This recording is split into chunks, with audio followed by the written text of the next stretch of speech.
I came all the way from Houston, Texas to give you a fucking show. You get what I'm saying? So with that being said, I knew you wasn't a man of God because how you love your wife. Well, how you already knew I wasn't because I told you. Yeah. Listen, how you brag about the other man fucking your wife. That was weak. Why?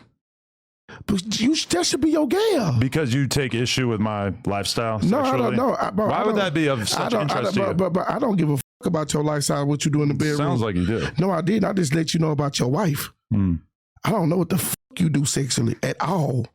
But you're taking issue with the fact that I just used that as a way of life when you said that you didn't believe in God, but now I see why you don't give a damn about your wife. Of course I give a damn about her. I married her. We've been together for 10 years. We got kids together.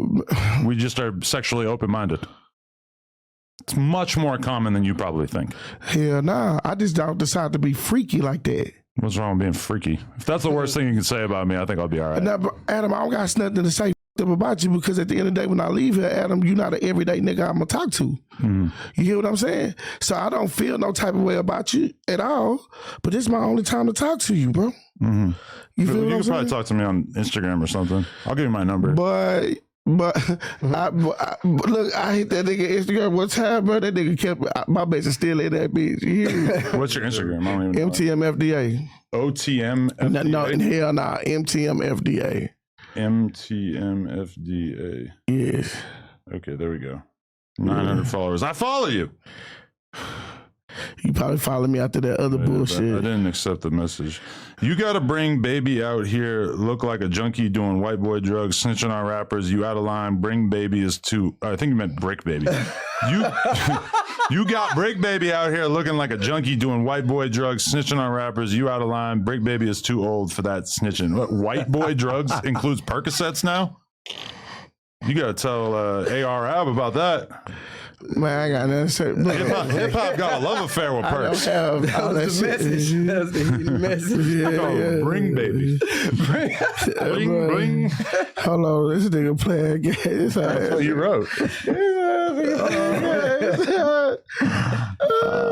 So wait, what's FDA stand for?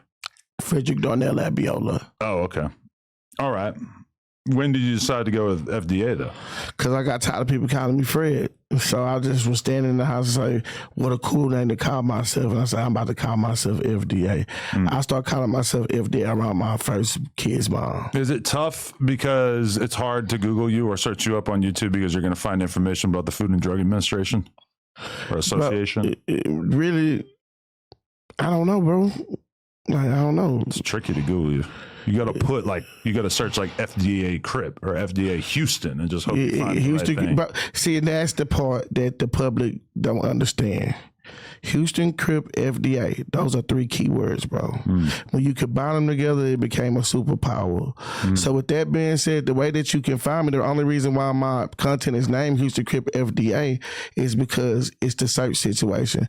I tried to rebrand myself 2 years ago by Big Fred. That shit wasn't going on. So when we had an issue, when we talked about it, I just online, my moniker is Houston, Crip, FDA. Okay. So what had to happen between you getting back into scamming and then you becoming a YouTuber? Well, that's quite a bit of time that passed between those two things. It's certain shit I'm not going to talk about, but when I became a YouTuber, I quit. Okay. Probably a safe bet. Very safe bet.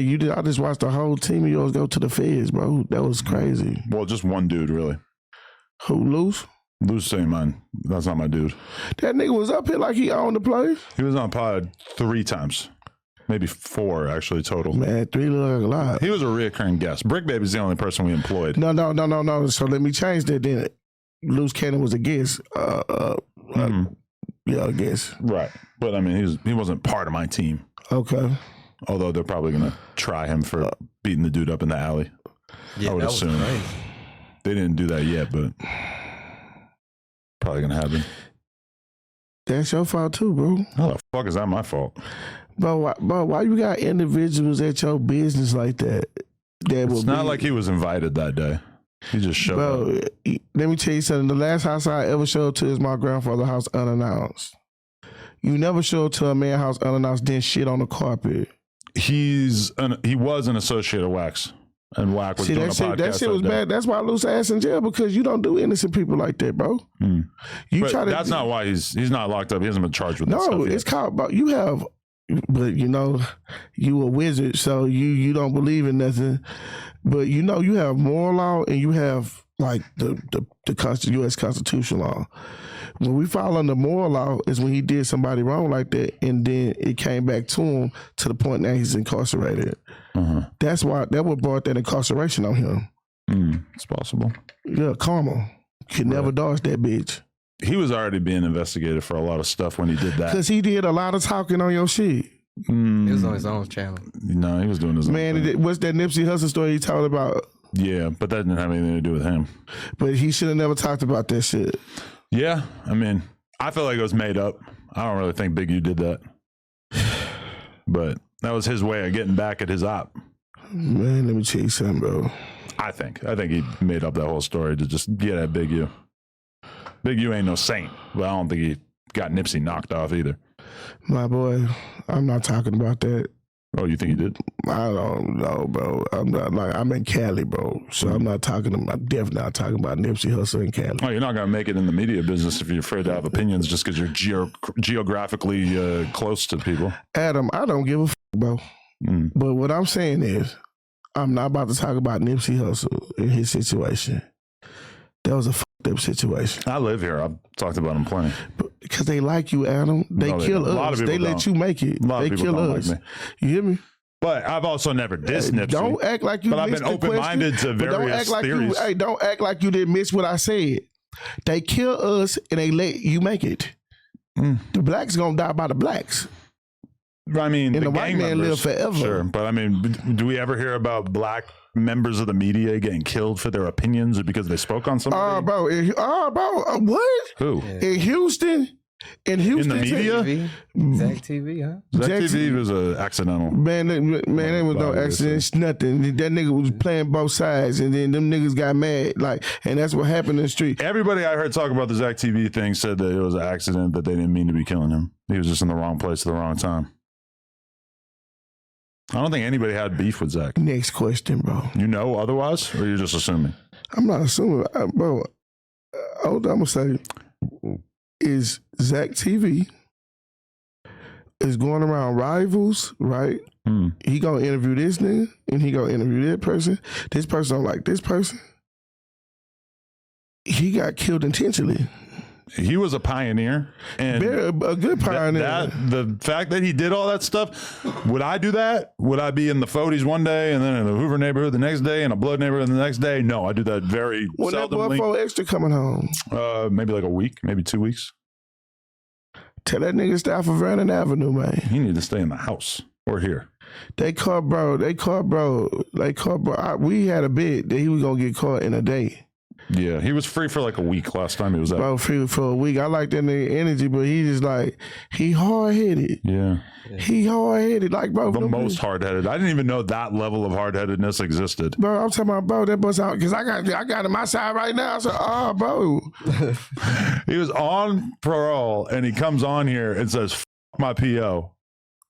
Him. And that was his PO was outside that day. And I said, don't you need to be on good terms with your PO? Don't you not want to antagonize him? Because he, in the words of Forrester's lawyer, Rosenberg, he told us Forrester's PO has such a hard on for him that he's tracking him to gang hangouts and then calling the cops and reporting and sending them to those exact places.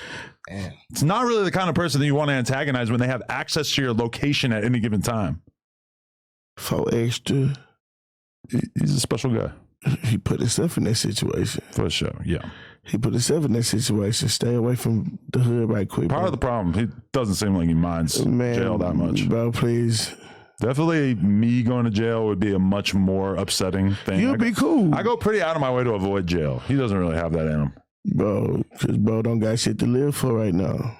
But I mean, think about it. Don't bro got kids? That argument, though, made a lot more sense before, but now he got a good job at No Jumper. He's got productive stuff to be doing all the time. He's rapping. He got all kinds of cool shit going on. Him getting locked up 10 years ago, sure, he had nothing going on, I assume. Or, it was probably more reasonable for him to be doing all this illegal Adam, so stuff. if you employ people, right, they have a code of ethic. What do you mean? Like, it's a certain way that you're supposed to behave when you work for a company. Mm-hmm. You can't let your employees do that because it says a lot about the owners, about the employees. I mean, I tried to give him some advice. Hey, you ever thought about no jumper south? Yeah, JT the bigger figure tried to institute it at one point. We ain't talking about bro in Africa feeding goats and shit. We talking about a real media situation. Because you scared to come to Houston. Why you don't come to Houston? What? When have you been to Houston? Houston, it's been a while. But last time I was in Houston, I was with Maxwell Cream, Trill Sammy. We did a tour. I think we had a big free show. Trill Sammy, bro. Okay, you know. Nobody ain't with Trill Sammy. Well, you're not saying about Maxo. Bro, Because you're from the same hood as him. We ain't from the same hood. We represent the same side. Flag, yeah. Okay, so you just saw the clip, but did you know that you can watch this entire interview right now before it's released to the public, uncensored, by becoming a member for just $5 a month, and there's a lot of other crazy benefits as well. So make sure you hit the link down in the description and sign up. Appreciate y'all.